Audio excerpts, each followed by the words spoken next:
Katie, do you know what that sound is? I do not.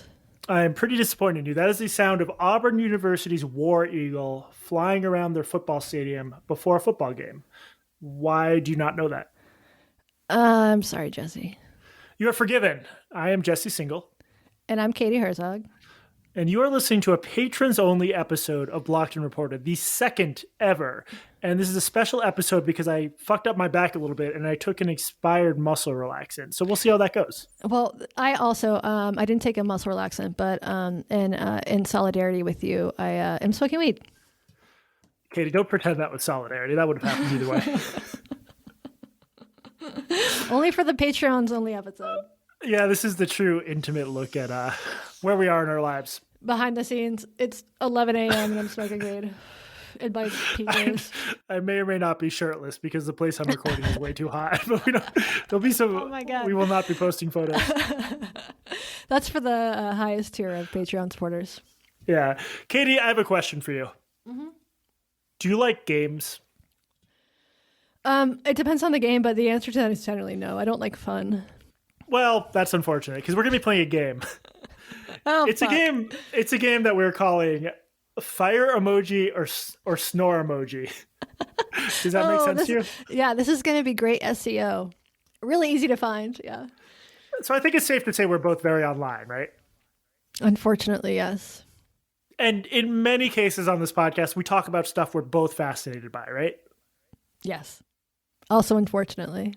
Very unfortunately. Fire emoji or snore emoji is for those times when one of us has fallen down an internet wormhole, but the other one hasn't. And then the person down the wormhole is going to be like, hey, come down here with me. This is really cool. It's okay. Got it. So it's like it's a Vox game where it's an explainer game. Yes, it's an explainer, but for sociopaths, basically, which is like, that's most of our listenership right there. Yes. Yeah. Welcome to the club. Okay, so basically, I'm gonna tell you this internet controversy at the end. You have to rate it from 1 fire emoji to 4 fire emojis. Where 4 is like, yes, this is interesting, I liked it. 1 is like, why the fuck did you tell me that story? Does that make sense? Yes. Can it seems like one of the choices should be a snore emoji though, if it's really boring. Yes, snore emoji is the lowest rating, Okay. so it's a 5-star system. I'm ready. Allow me to introduce you to Jesse A. Goldberg, PhD. Great first name. African American and American Studies professor. Recently Jesse announced on Goldberg is an African American. Studies professor. Oh, okay. Don't racially profile the Jews. You're an honorary member of our tribe. I'm Jewish. Okay, right. How many times am I going to have to interrupt the story for your racism? Be honest. Hopefully, at least 3 more. Okay. Okay, continue. Jesse A. Goldberg, PhD. He's a professor of African American Studies and American Studies, starting a job as a lecturer at Auburn University in the fall. Auburn University is like a big football school, you know, Alabama, Southern, Right. insert your own stereotypes. They've got a like sort of battle cry motto there where people say War Eagle. This is a reference to some eagle, an actual eagle from a story dating back to the 19th century. That's very weird. I'll link to it. Not important. The point is, in Auburn, at Auburn University, War Eagle is like, yay, we love football. Right. Katie, if you had to guess, do you think that Jesse A. Goldberg, African American Studies professor, is a big fan of Southern college football?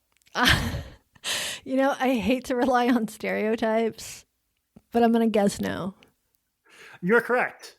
Immediately Ding, ding, after, we definitely need more sound effects on the show. Listeners, create sound effects for us for free and send them in. Yes, please do.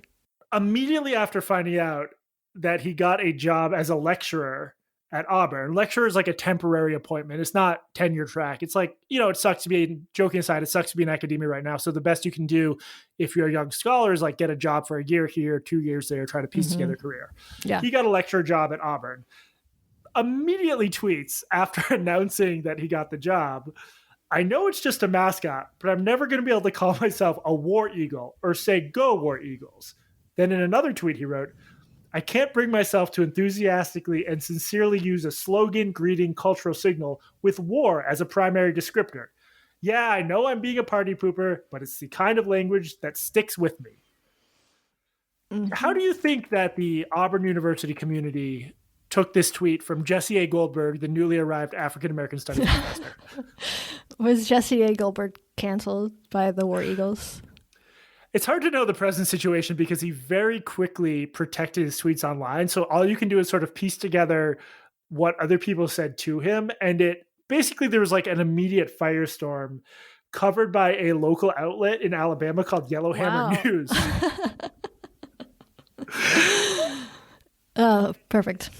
The Yellowhammer News reporter, it's like written like a news story, and you can tell that he wants to talk shit about Jesse A. Goldberg, but he doesn't have to because he can just read his Twitter bio. Oh, amazing. So he goes, Goldberg's Twitter bio reads, quote, lecturer at Auburn U, Black Studies, Critical Prison Studies, Queer Theory, American Literature, Abolitionist, Martial Artist, Views are mine, he, him, his. No, they? I'm actually kind of surprised about this. Standard pronoun. So the immediate response is like, so a third of people, his allies, tweeted things like, I'm so sorry this is happening to you, because it's clear Goldberg, after insulting this entire community, did like the I'm being harassed by like evil of course. Southern chuds thing. Right. Another third like angrily told him to go fuck himself, and the tweets are pretty good. Like one of them is, your best bet is to depart Alabama. You won't survive without beatdowns, and your puny little self with your martial arts won't help. What a buffoon. Oh, buffoon. Oh my God. A threat of physical violence and then you end it with buffoon. It's like, I'm going to beat the shit out of you. What a buffoon. Another person, this was like more to the point as far as I'm concerned. Another person said, are you a real person? Why do you sound like an Onion article? Hard to disagree with that. Yeah. He sounds like he came from Seattle. But like to me, one of the most amazing thing was all these like Southern conservative types who call liberal snowflakes were calling for his job offer to be rescinded because he insulted the college football mascot. Okay, if this story ends with him getting fired, I'm gonna be so fucking annoyed. I kind of want to file a public records request because like do it. You should be able to get all the emails about how the administration handled this controversy. Absolutely. Well, so what ended up happening? Okay, so the guy gets piled on. Then what? He gets piled on. The most interesting to me was like, you're from, well, so you grew up in North Carolina, which isn't like deep South, but like there's this very, the affect of the white Southerner stereotypically is like very friendly, right? Yeah. I mean, that's sort of the stereotype of the white Southerner. I'm from the Appalachian area, so it's a different sort of culture. Yeah, it might be a little bit more like Western inflected, like a little bit more like "Don't tread on me," which tends to be less friendly. I just stereotyped you. I apologize. I am fine with being stereotyped, and I'm also like I should say like I'm the child of my dog's barking. I'm the child of carpetbaggers, so I don't have a long lineage in the South. Well, if it's okay to stereotype you, it's also surprising to me, given that you're lesbian, that you're not into college football. Like, what's with that? Lesbians are into softball, dude. So I'm not into college football, but I do actually, for fun, I play catch in my yard with my wife. It's nice, like softball catch. Well, we use a baseball because they have small hands, but yes. Gotcha. Well, so what was kind of interesting was like a lot of the responses were like Southerners like being as sweet as possible, just trying to convince him to like be nicer. So one of them goes, IMO, you should have done a little bit of homework prior to making your obviously ignorant comments about Auburn's battle cry. Bless your heart and war damn eagle. I'll let you do your research to understand both my sentiments. Yeah, bless your heart. That's an old Southernism. It means go fuck yourself. Right. Yeah, it's like I wish as a Northeasterner, I wish I had access to that kind of like passive aggressive, like bless your heart, but I can't really pull that off. I wonder how much of these stereotypes about friendliness anywhere are really more about town size. You know what I mean? I moved from Seattle to a Navy town, 15 miles across the water. People here, just like at the grocery store and shit, people are just way friendlier. And that's, it's geographically, it's no different. So I have a sort of suspicion that it's just kind of an urban thing, urban rural. Oh, interesting. Yeah, I feel like maybe like small town Massachusetts is probably friendly too. And yeah, there's just more small towns in the South. But this escalated to the point where one of the official Auburn accounts quote retweeted him and pointed out that you don't say go War Eagle, you just say War Eagle. So he didn't even get like the motto right. Yeah, you dumb fuck. Where is he from? Is he a carpetbagger? Oh, definitely. I think he got his degree at Cornell, so he's not from the South. And Yeah. he got sort of more confrontational before he went dark. At one point he tweeted, "Wait till MFers find out I'm queer and teaching goddamn heels too. They gonna get madder." Oh, it sounded like he was co-opting African American vernacular, doesn't it? Ooh, that's a good point. So I guess like one thing that jumped out at me from this is I've visited some like architecturally beautiful mosques in my day. I've been like when I've done mostly in Turkey. I went to Turkey last summer or 2 summers ago. And when you're visiting someone else's home or a place that's important to them, you don't like wander into a mosque and start being like, I have some problems with your religious mores with regard to women's rights. Like, right. Turn down the chanting. It's too loud. Turn down the prayer. Can you guys quit with the praying already? Like, how many times a day do you have to do this? Come on. It's like you do it 4 or 5 times a day. Enough. Someone who like is operating from a position of moral authority, like he studies the prison system. He's one of these abolish prisons things, as the local outlet was quick to point out by way of low-key ridicule. To not understand that you don't join a community and then just immediately shit all over it. It's just like, it's this very basic etiquette and social skills type of thing. In addition to just being asinine that like by saying war eagle, you're somehow supporting militarism. Like, It made me wonder, and this is where I'd be curious to get your thoughts, just having heard the abridged version I told you. When he tweets this, and this is a very online person, you can tell, does he want it to be the case that a bunch of conservatives will yell at him? Like, does this boost his brand somehow?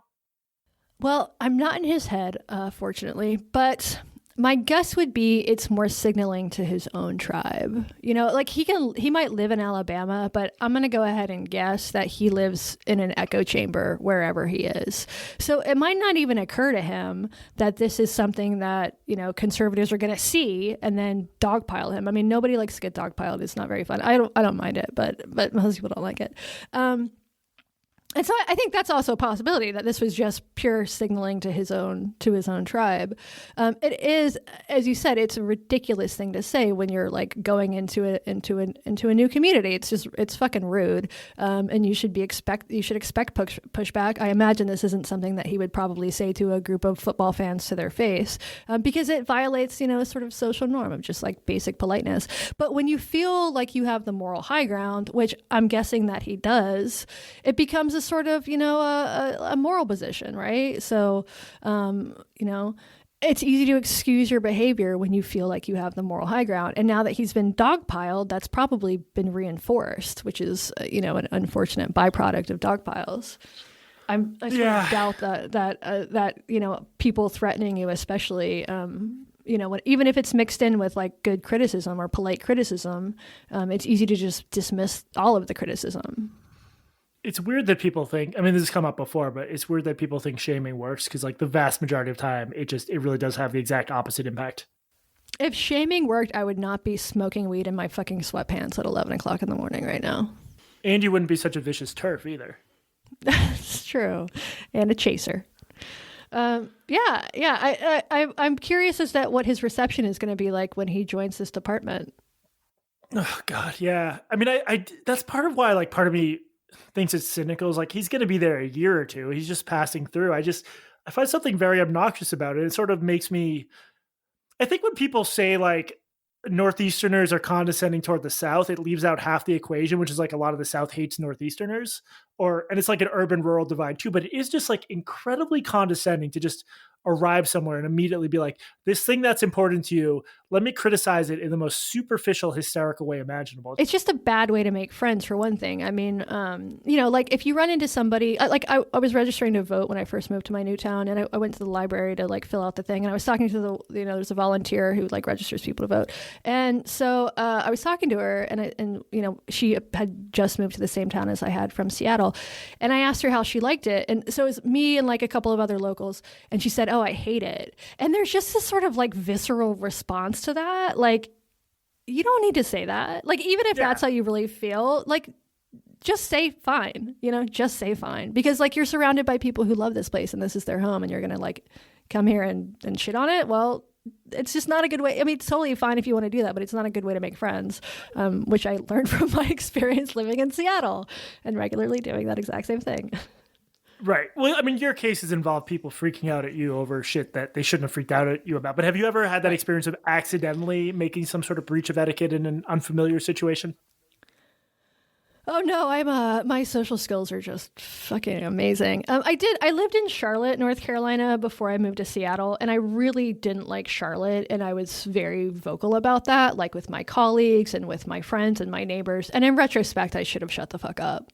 It was just, to me, it was sort of, I thought it would be like a bonding thing because clearly everybody would hate it just as much as I did, but they didn't. Like, it was their home. They moved there for a reason, or they'd lived there forever and they loved it. And it just didn't go over well, like bitch about it with people who don't live there. Right.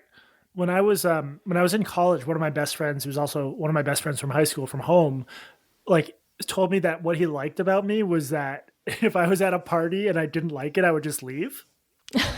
And it never like occurred. Like, I don't like say this party sucks and storm out, but it just like never occurred to me that you would stay at a party you don't like, which probably means I'm like cut off from humanity and our social norms in some crucial way.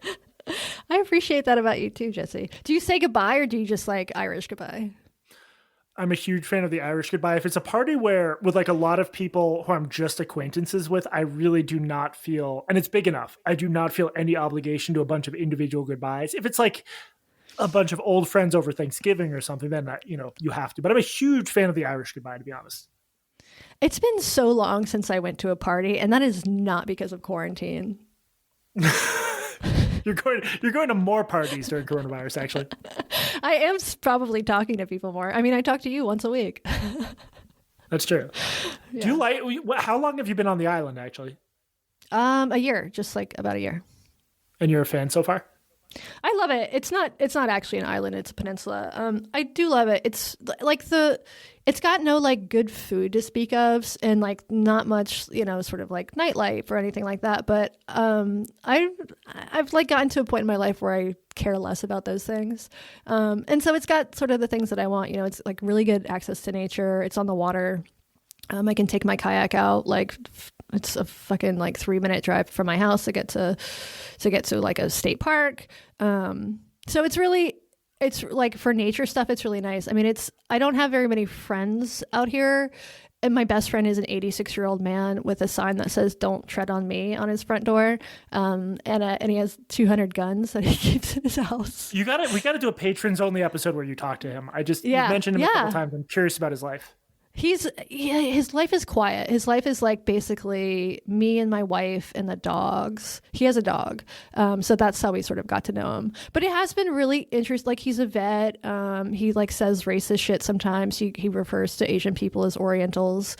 But he's also like been married to 3 of them. I don't think that's because he's like has a like dark heart or like racist heart or anything. I think it's because he's an 86-year-old man who like, who like his only communication with the world is with a couple of different people. So he hasn't updated his norms yet. And I'm not going to be the one to school him on that. Can you imagine if that norm came to be where like you're allowed to be racist after a group if you've had a bad romantic experience with one of them? I think he had okay romantic experiences with them. But language, whatever. I don't want to defend his use of the term Oriental, but I am sure that he is not saying it with any sort of knowledge that we consider that racist today. That's fair enough. Yeah. All right. Do you need any other information about this before I wrap this story up? Is his Twitter still on private? Yeah, which is unfortunate because I really want to dig around in there. Yeah, I want to follow him. Maybe I'll request him. Do you want to hear about his dissertation? I would love to. Okay, one sec. So I should say, like, I don't usually like to do the thing where you read highfalutin academic language and you assume it's meaningless. I'm going to make an exception in this case just because of like who this guy seems like he is. Mm-hmm. He is currently, this is from, I don't know, a year or 2 ago. He is currently revising his dissertation into his first book, Abolition Time, Slavery's Afterlife and the Excessive Present in Law, Literature, and Performance. The project argues that a temporality of an, quote, excessive present, end quote, which collapses past, present, and future into the moment of the now enacts possibilities for thinking and practicing a politics of abolition that reaches toward both abstract concepts of freedom and concrete visions such as the end of prisons. I'm going to go order that on Amazon right now. It sounds like a fucking thriller. That seems like a straightforward way to address our incarceration crisis, and I can't wait. I need a decoder to understand what he was possibly trying to say. There's likely not much of it there. So, okay, I'm going to give you the full rating system so you can have a few seconds to think through. Okay. I'm going to ask you to give a rating and then just a quick explanation of why you chose that rating. Okay. Okay, so it's a 5-point system. Lowest score is snooze emoji. That means in text language, WTF, like, why did you tell me that story? 1 fire emoji is just ha ha, like what you say when like someone texts you something that you just want to like acknowledge it, but it's not funny. 2 fire emojis is just lowercase LOL, so similarly like whatever. 3 fire emojis, capital LMAO, laughed my ass off, or laughing my ass off. And the highest rating is 4 fire emojis, ROFL, rolling on the floor laughing. Katie, it's time. All right, I think I'm going to give it an LMAO. It was pretty good. You know, you hit lots of stereotypes, which I always appreciate. You love stereotypes. I do love stereotypes. They're often true. And especially about white African American studies teachers. And I think the whole thing was pretty good. I mean, I take points off because he didn't get fired from his job. So that would have made this like that. Would have made it a better story. Well, when something like that happens, it flips everything, right? So he looks like the buffoon in this story, but as soon as there's something like that, then like obviously like I have to defend the guy who made the bad tweet, right? Yeah, absolutely. Yeah. So that little complication would have given it pushed it up to 4 stars, but pretty good. Well, I'm going to try to get him fired, and then I'm going to return this conversation. All right, see if I get my 4th fire emoji. That is what you call solutions journalism. Well, thank you for playing Snore. I keep forgetting the title. Snore emoji or fire emoji. And yeah, you should be on the lookout. I'd like at some point soon, you should try to find a weird story, perhaps about an international cabal of lesbians, and tell me it, and then I'll read it. All right, I will keep my my eyes peeled. Thank you so much to our patrons. I can't talk. Thank you so much to our patrons. Yeah, this has been a great start to this. We're obviously going to be doing more stuff like this. We also have a couple interviews planned for June, and we're going to do like a shorter cut in the free version of the episode, but then post the whole interview to the patron channel. So thank you again, Katie. Do you have anything to add before we sign off? Give us money. Oh wait, you're already giving us money. Thank you for giving us money. Thank you so much for giving us money. Bye. Bye.